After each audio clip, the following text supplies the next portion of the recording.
out beyond ideas of wrongdoing and right-doing, there is a field. I'll meet you there. When the soul lies down in that grass, the world is too full to talk about. Ideas, language, even the phrase each other doesn't make sense. Hi everyone. Today I'm talking to Chris. He must be one of the most gentle souls I've ever met. I always enjoy his company when we run into each other at Friends, as his energy is really calming and I find that quite energizing. He's doing amazing work on himself and I'm very happy and grateful to be able to hear about his spiritual past today.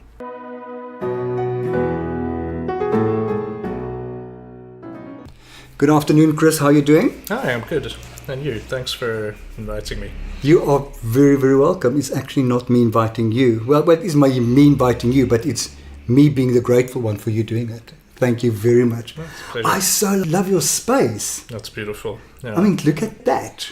As we're sitting, for the listeners, we are looking at Lion's Head. And we're seeing paragliders floating in the air around us. So it's absolutely amazing. That's a great view. Yeah. So how are you doing? Well, pretty good. Yeah. How's life treating you?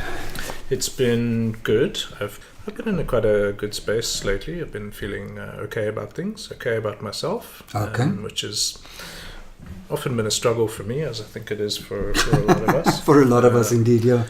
Lots of perfectionism, lots of beating on myself. So I'm learning to be kinder and more compassionate to myself and in turn to others, and just treat myself with unconditional love and acceptance, and that really helps.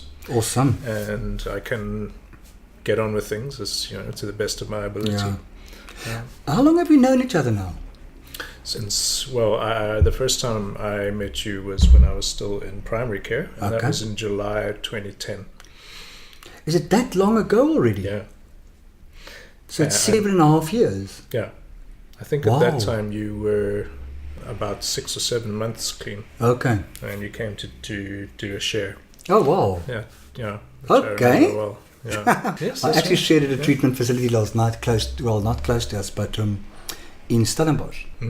And I haven't done a treatment facility share for a while. I haven't done that for a while either. I quite miss it, actually. Yeah. You must actually let our old facility know that you're available, because I still get calls every now and then. So you've been in recovery now for 7.5 years, in other words. Yeah. Was that your first go? Yes. That's excellent. That's wonderful. And where did you grow up? In Cape Town. I was born overseas. I was born in the USA, in fact. So you're an American. Yes, but don't hold it against me. I'll try my utmost. As long as you didn't vote. I did. Did you? Did you vote correctly? I did. Yes. I voted for her. Yippee. Okay, I like you again. We moved here when I was 6 years old. My dad is kind of a half and half. He grew up here and in America. Okay. We moved here when I was 6 years old. So where in America were you born? In Boston. Okay, Boston. Which is where my dad lives now. He's moved back there. My parents divorced a few years after we moved here initially. Okay.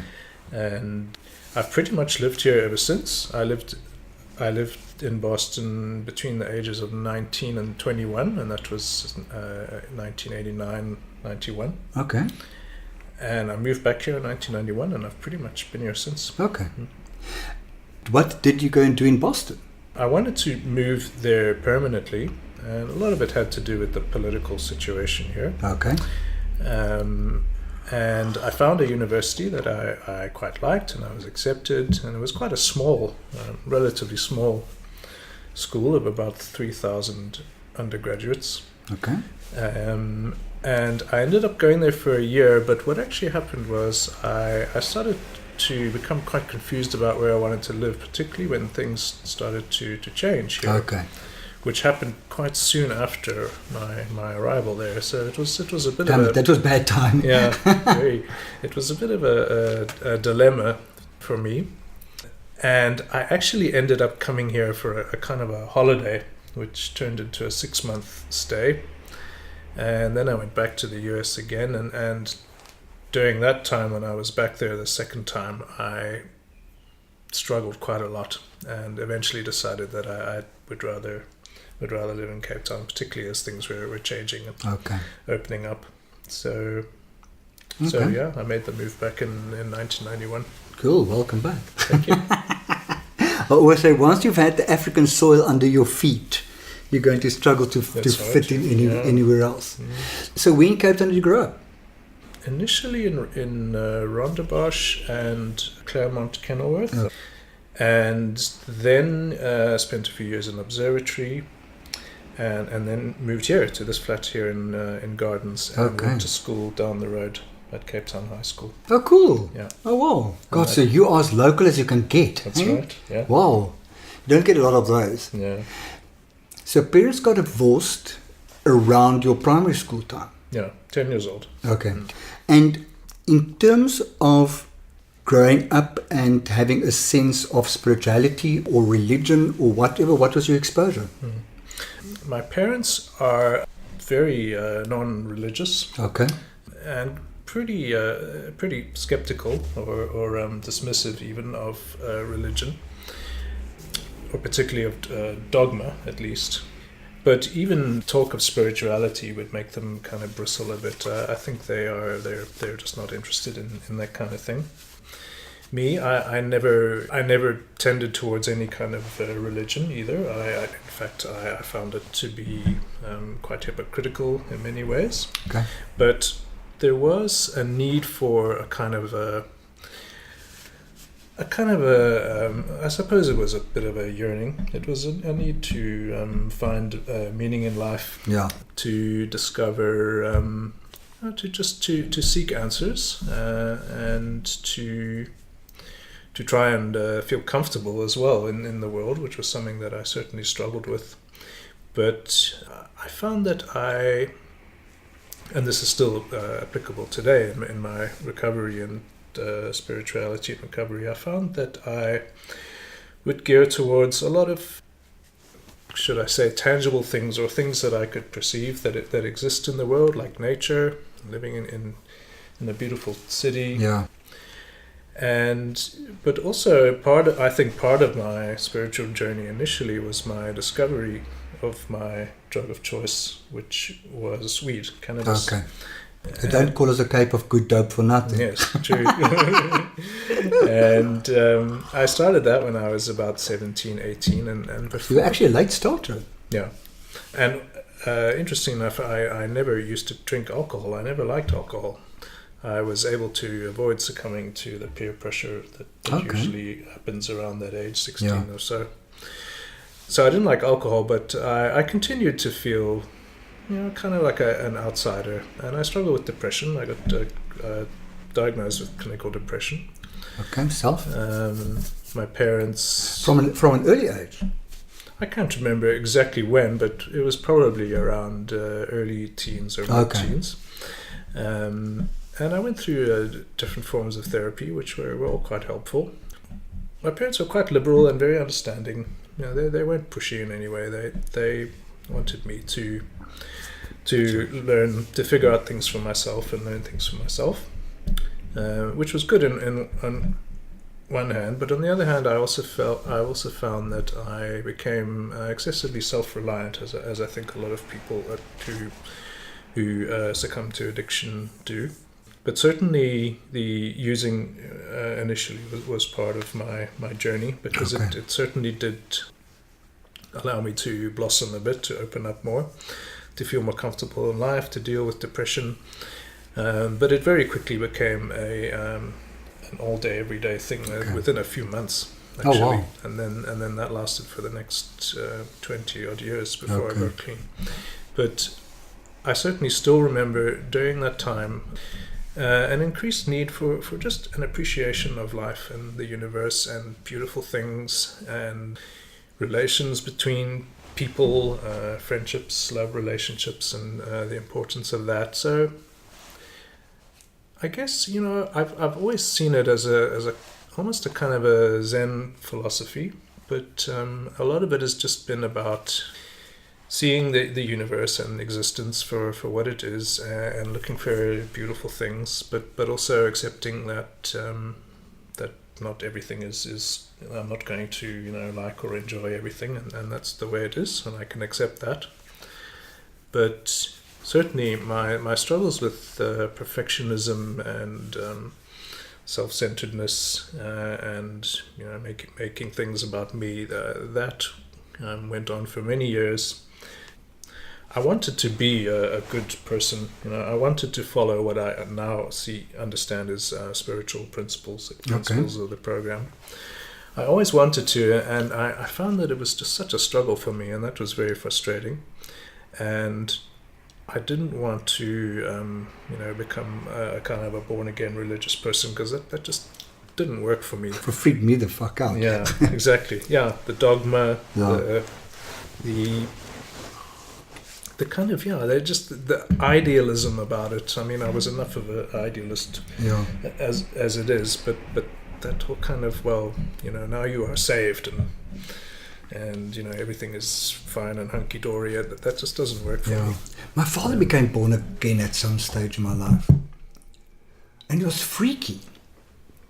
The amount of times that he said, "Praise the Lord," and I remember my mother at some stage saying, "If he says praise the Lord one more time." So how did you relate to religious studies at school? Because we were forced to have religious studies. In my school, I wish you could see the body language. That there was kind of a drop of the shoulders. in my school, it wasn't that big. I remember maybe, it must have been one class a week. Yeah, and our class one class a week as well. And I don't really remember a lot about it. I do remember that the instructor was a fairly humble guy, and I remember watching a movie called Christiana F. Yes, I remember that movie. Yeah, and so this was in Standard 6, so I would have been 14 years old, and I remember watching this movie and seeing the scenes where she and her boyfriend go through cold turkey from heroin withdrawal. And I remember seeing that and thinking, boy, I don't ever want to do that. So I often wonder about what the effects of that was on my subsequent. I mean, most drugs, in fact, I completely avoided. Like, I was really not interested in drugs like cocaine. I've never tried cocaine or anything like that. Okay. Because I just had no interest in it whatsoever. The consequences just seemed to be the payoff is just not worth it. For me. Yeah, and that's one thing I remember about that class. But for the most part, and in fact, I only remember going to those classes for maybe the first 2 years of high school, and then not again. I do remember towards the end of my final high school year, I remember the instructor say to me something like, I hope that you find your spiritual path in your future. And at the time, I was a bit cynical about about that comment, and I said to myself, well, I probably will, but it's not going to be anything like you want it to be. But then on the other hand, now if I think about it, I mean, maybe I think he was quite a humble and accepting or fairly open-minded person. So and we used to sing hymns in assembly, things like that. But that was it. I mean, we didn't really have a huge amount of prayer or anything like that during assembly. I just sang along with the hymns because I like music. Your music is your thing. It's your industry. Yeah.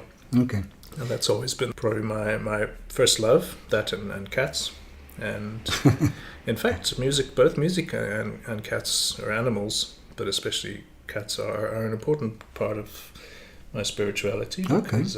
Because as I said, it's about appreciating things around me and appreciating the universe. Music has always been something that I've been able to it's kind of like soul food in a way, and it has helped me to enjoy life. And during my teenage years, it was quite a almost like a lifesaver. Okay. And cats and their whole demeanor and and the kind of unconditional love that they Yeah. show, or that all Or animals complete lack of unconditional show. That too, or sometimes. unconditional rejection. Yeah. But they always come back for their food. rejection is, at least, it's not about you, it's me. Exactly. I have to be independent, or at least pretend that I am. Yeah. Listen, Chris, what did you study for that year in America? I did. We had to do a writing seminar course. We had to do what's called humanities in America, Okay. and it's. I'm not sure what the equivalent is here, but we did do. We studied a lot of classics, and then for the other optional classes, I did things like theatre, music, music theory. So it was in the music field that you kind of stuck to. Well, this was more of a. It wasn't really a practical music course. It was more just about learning about theory. Okay. I remember doing French as well, which was something I did in high school for 5 years. Oh, wow. And so I did that for a year, and I did quite well actually. But even before the end of my first year, I was already thinking of moving back here. Okay. So it was a difficult time, and thinking about it now, I'm glad I moved back here. I wouldn't particularly want to be living in America now. Yeah. But certainly at the time, it was a big dilemma. Okay. And And your mom, is she South African? no, my Also mom, American? she grew up in Boston. Her father, in fact, was born in Italy, Okay. in a small town near the city of Crotone. And he came to America at the age of his late teens, I think, like maybe 18, 19. And that would have been in the early 20th century. Looking for the American dream. Yes, which didn't happen. What brought them to South Africa? My dad was born here. Okay, so he's a South African connection. Yeah, Okay. he was born here and his father was kind of half and half American, half South African. They had been back and forth over the generations. His mother was South African, and at about age 13, the family moved to Boston, and that's where my dad and my parents met and married. And I think part of it was that my dad was offered a good job here with SAF Marine. Okay. My dad also he had quite a lot of connection here. Okay. When you came back to South Africa, what did you do? Study further? I did, and in fact at this time I was not using. Okay. But I still was having quite a lot of issues with depression and life stuff. I would get involved in relationships, and they would always be very difficult and end painfully. And I studied for a year at UCT, but also music. I did. What did I do? I did a drama class, but not the acting class. It was more just. Again, it was called a non-performers drama class, and I did other because I started first year again, so I did first year psychology, sociology. Okay, that's what I did as well. Yeah, and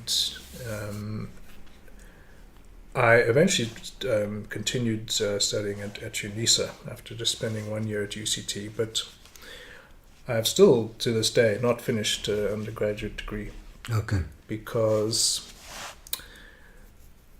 of various things. It's certainly a lot to do with addiction, but the UCT thing, I just ended up dropping out and working. I was working in a music shop, in fact. And then I started a career in music retail, which lasted for quite a long time. And then I decided and as I say, I started to study at UNISA. And I continued with psychology, but went back to using very addictively. And one of the consequences of that, as I think it is with a lot of people, is a lot of unfinished... Our priorities change. Yeah.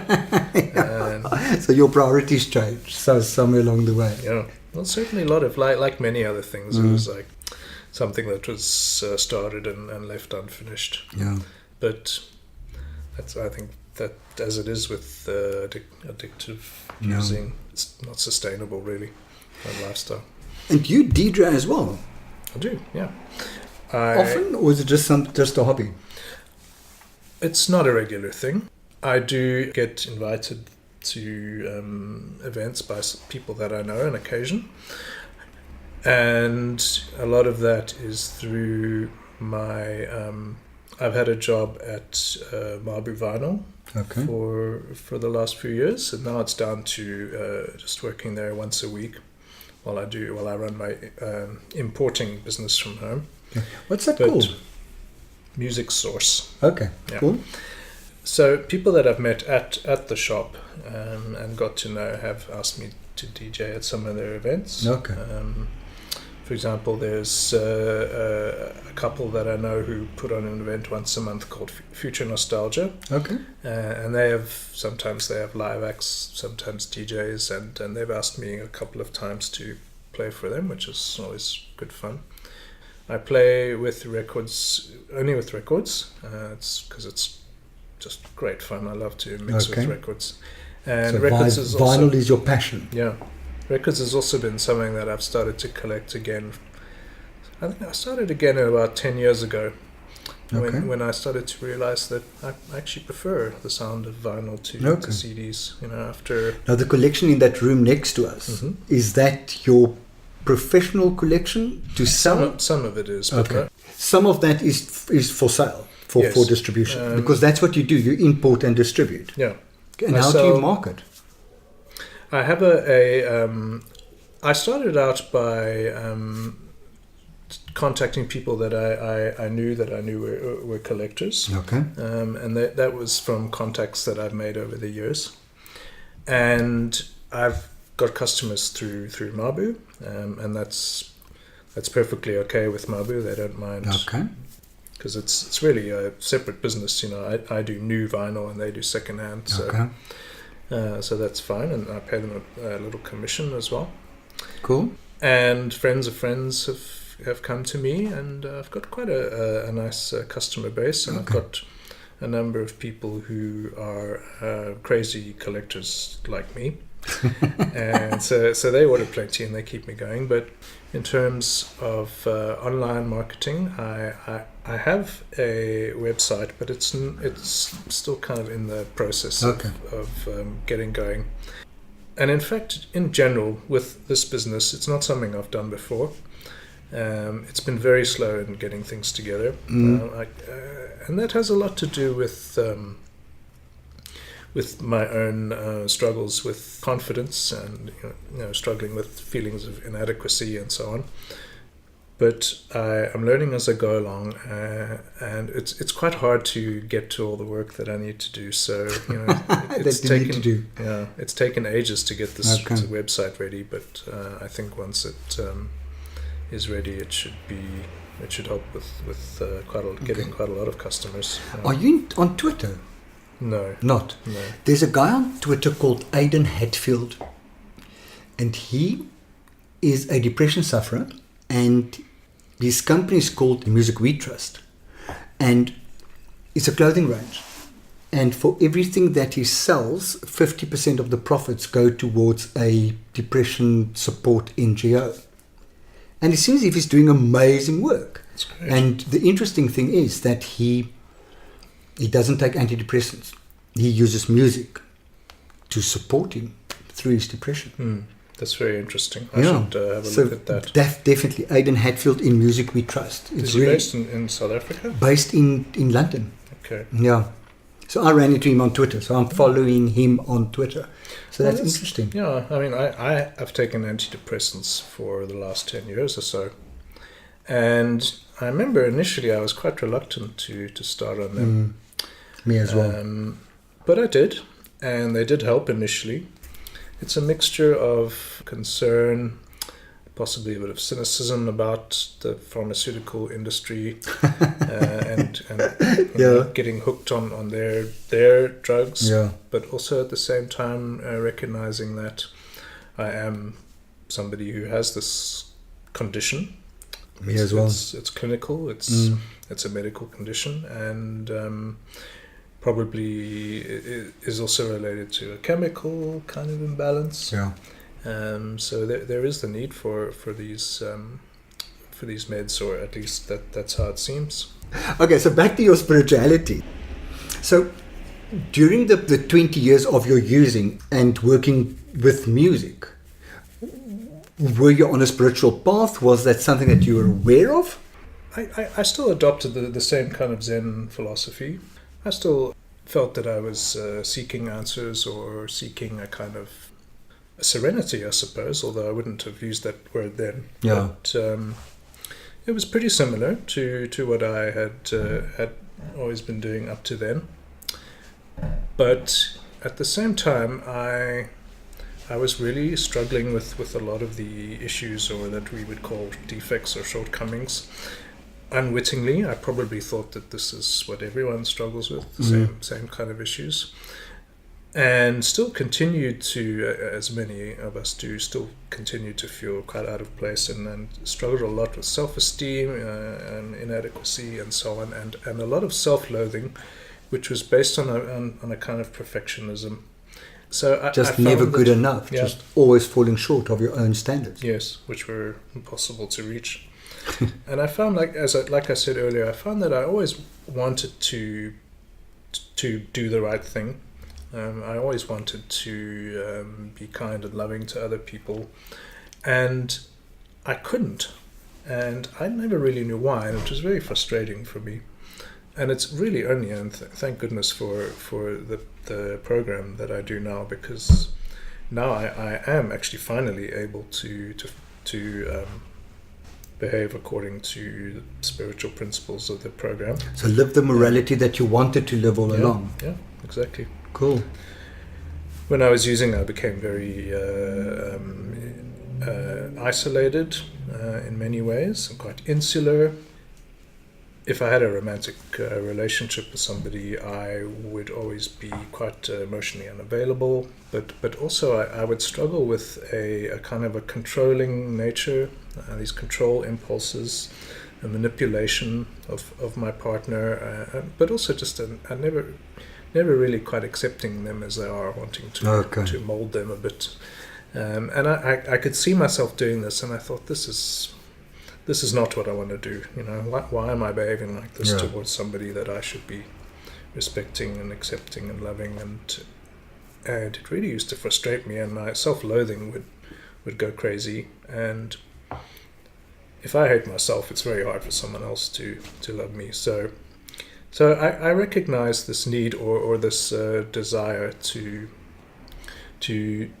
do the right thing, and also to try and live a relatively balanced life.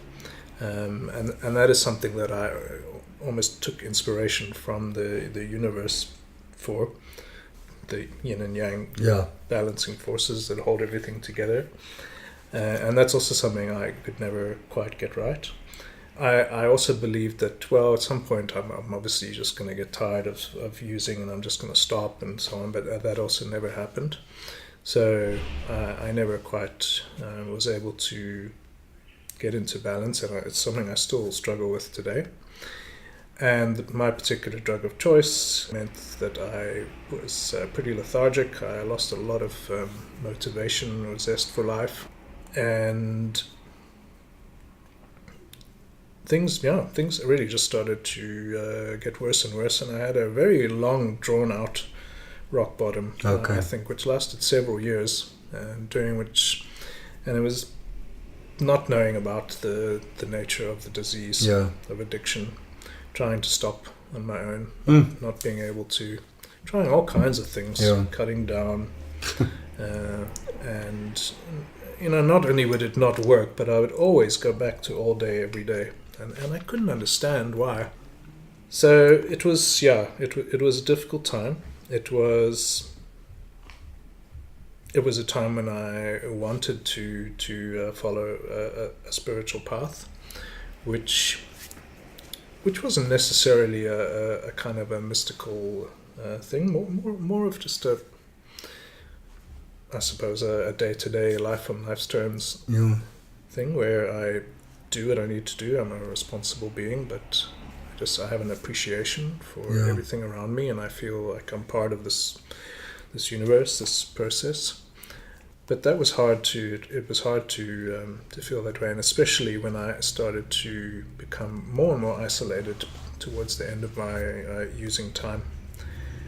There were long periods in which I really didn't have any friends per se. I had a couple of using buddies, and that was about it. And I saw my family, and that was about it really. So it was quite depressing. Sounds dark. Yeah. Listen, and when you came into recovery and you saw the 12 steps and the word God, how did you connect with, what was your journey into recovery like? Did you take to it like a duck to water and said, okay, here I am, God save me, or how did that work for you? Not initially. The first time that I tried a form of treatment was outpatient. Okay. And I was introduced to the program and the steps, and I was concerned about what I thought was the religious aspect of it. But I went through, and I was starting to get fairly desperate by this stage. So I went through the entire 6-week program and learned quite a bit.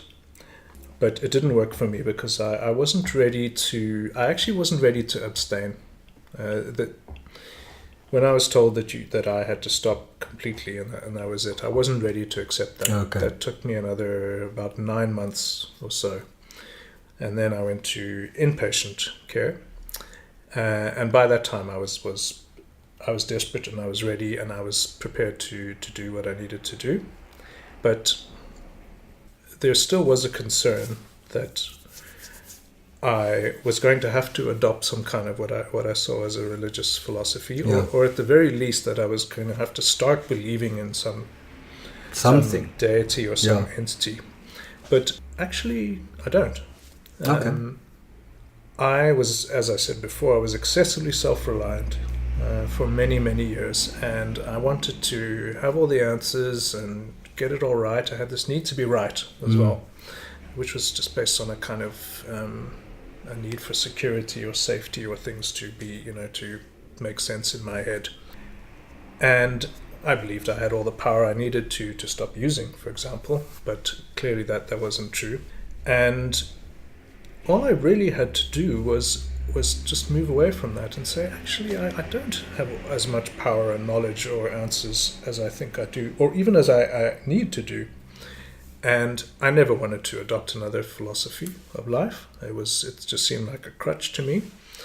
I was like, no, I'm going to do it my way and individualistically and so on. But when I started to explore the program, which initially was in primary care, and I started to talk to other people and see how the program was working for them, religious and not religious people, then I realized actually I can adopt another philosophy into my life, and in fact it's become necessary to do so because I don't have all the power and knowledge that I need.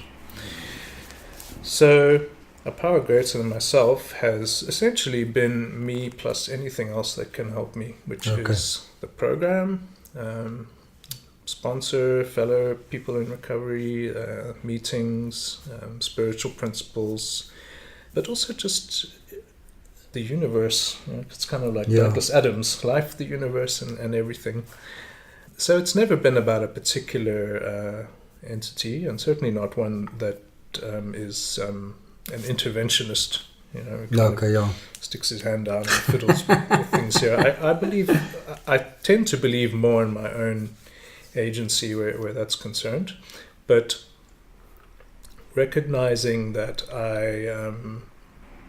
I've been clean for several years now, and I've thankfully I've never relapsed, and sure, that's something to be proud of. Pat myself on the back on, but at the same time I have to acknowledge that this is not something I can do on my own. I do need help, and it's okay to need help, and it's okay to ask for help from from the universe in That's a in huge various forms. shift, hey? Yeah. From where you were. Certainly. Yeah. Yeah. So it sounds as if you've adopted the good orderly direction concept. You know, just whatever takes you on the right path and keeps you on the right path, and that right path is a path that works for you. Yeah. Not prescribed by anything, by anybody. Yeah. It's what's okay for you.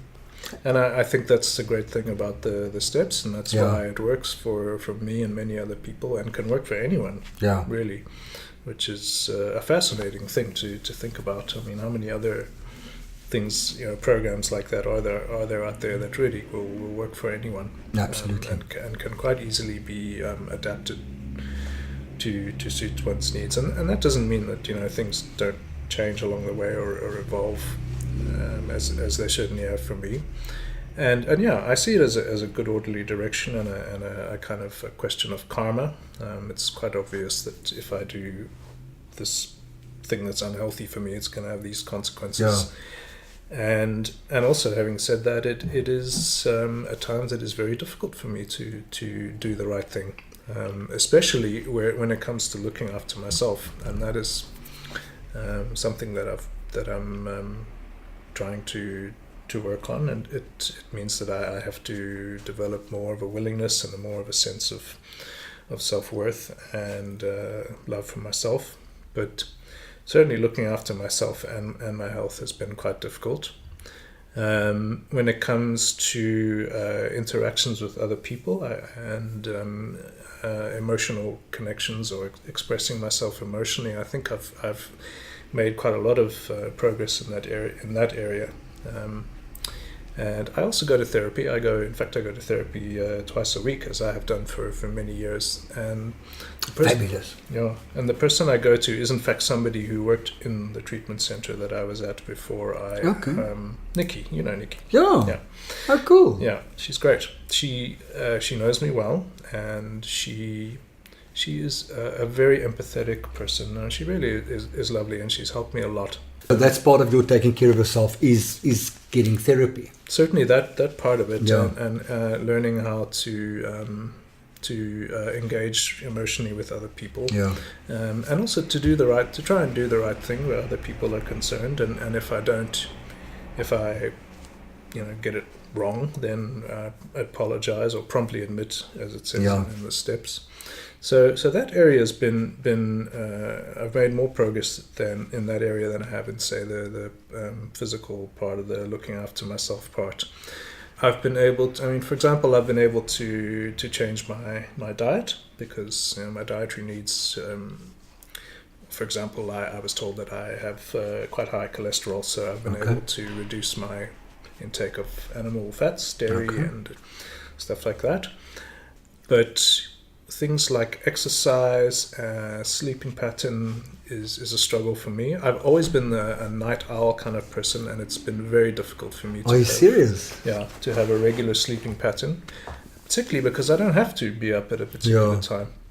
I can keep my own hours, and that's very nice, but it does mean that I tend to be quite indulgent, and it's self-will. That's really what it is. And it is difficult to move away from. Oh, it sounds as if once you've got let's just call it what it is, a fucked up sleeping pattern. Yeah, it is. I'm married to somebody like that. Yeah. And that's one thing that I've learned for myself in recovery is my sleep is so important. I have even have to say it myself, I've got an excellent sleep hygiene. Because sleep was a problem for me in active addiction, and the gift for me of recovery is sleep. So, oh my God, I treasure that with my whole heart and my whole soul. As I said to you when we set up this chat, I said to you, this time because it's still time for an afternoon nap. I love my naps over weekends. It's part of what I do. So, as things stand at the moment, from what I can gather, you do everything that we taught in recovery, the whole, all the pillars and those type of things. But do you do the meditation and those type of things, or does music fill that for you? I've tried different forms of formal meditation, which I do sometimes do, and I went to a mindfulness workshop. Oh, cool! Which was fantastic. And during that workshop, we did quite a lot of yoga, because yoga is a way of being mindful about one's body. And after that, I started to go to yoga very regularly. Okay. And I went to this lovely spiritual center, ashram, in fact, in Rondebosch East, to do yoga. But then, sadly, my car was stolen. I don't know. Did I tell you about this? I can't remember. But my car was stolen in July last year, so transport has been difficult. And I haven't got myself back into going regularly to yoga. And I have a constant. My flatmate goes very regularly, so I have a constant reminder. But it's been a struggle to get back into, or to motivate myself, even though I live in an area where there are plenty of places that I could go. So yoga was for your form of meditation? Yes. So I found yoga very meditative, a great way of getting in touch with myself and just being with myself. Yeah. At the end of every yoga session, there's always a 15-minute unwinding period, where you just kind of lie there. I used to love that. It's terrific. And I think on a day-to-day basis, you know, I do use things like music, cats even, as a meditative tool. Also, even something as simple as looking at the beautiful view outside and appreciating things like nature and things like that, what I see around me, I also find is a kind of a form of prayer as well. Because it's a way of being grateful for what's around me, which allows me to practice something like gratitude, which doesn't come that naturally to me. Hardly ever, eh? But meditation for me is, I guess it is about trying to clear my mind a bit, or at least not obsess about something that is not here in this moment. It's about being in the moment, really. And my head can get quite cluttered. I can feel a bit overwhelmed by life sometimes. By the smallest things as well. Yeah, and any form of meditation, whether it be looking at the view outside, it is a way of just shutting that down for a bit. And you've got such a lovely park just up the road, This entire area is beautiful. I love going for walks around here. I used to hang out in the park a lot. Actually, I think my will still says that my ashes need to go into that park. I think it's so lovely to it's such a beautiful park. That's lovely. I love when I drove past here now on the way here, the family is just hanging out there, and the dogs. In summer when the dogs play in that fountain, it's so lovely to just sit there and watch the dogs with absolute passion for life playing in that water. It's great. But talking about families and people going there, they have these free concerts and good, at this time of year. Good music as well. Yeah, and I've been to it once or twice, and it really is nice. It's just a lovely atmosphere. Lots of people enjoying themselves, and I think they're actually having Mikasa. As I love Mikasa. I love that. I don't know. There's just a nice vibe to them, and I think they're one of the bands who's coming. And I still thought I must drive through and come and listen to them one day. Yeah. But I mean, this area, this whole city, really. Is you live to live in an amazing spot. It is nice to walk around here. Although I struggle with the hills a bit, but it's tried jogging in this area. But Chris, this was awesome. Yes, thank you very much. I appreciate your time, and this coffee was excellent, by the way. Are you a bit of a coffee connoisseur? I am. It's call it what it is. It's an addiction. But I used to drink 5 to 6 cups a day, and nowadays I have maximum 2. Yeah, so I take two cups of caffeine as well. So this was my last one, and I'm always reluctant to say yes to other people's coffee as my last cup for the day. I'm always afraid, what if it's awful? But thank you so much. Yes, I really appreciate it. It was awesome hearing your story. I never knew that you were American. And the music, I don't see you as a DJ. I've never heard you DJing, but I've seen your name on posters quite often. And I always think, oh wow, this is interesting. Thank you so much. Thanks.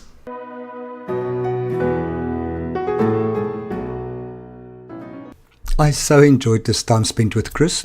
As mentioned, we sat comfortably in his lounge in Gardens, Cape Town, overlooking Lion's Head on a most glorious day, drinking fantastic coffee. I can hardly think of a more suitable backdrop for a conversation like this. I'm very happy that Chris is walking this path of recovery with such commitment and is finding the gifts of recovery coming to him. I can hardly think of a more deserving person. If you are interested in looking at his vinyl business, please look him up at info@musicsource.co.za. If you have any feedback or remarks, please feel free to pop me an email or connect on social media. It will be great to hear from you. If you want to know more about what I do, please feel free to connect with me on my website, which is www.freddy.org.za, or find me on Facebook at www.facebook.com/freddy.org.za, or on Twitter at @RensburgFreddy. Remember that Freddy is always spelled with an IE at the end. Be safe. Bye.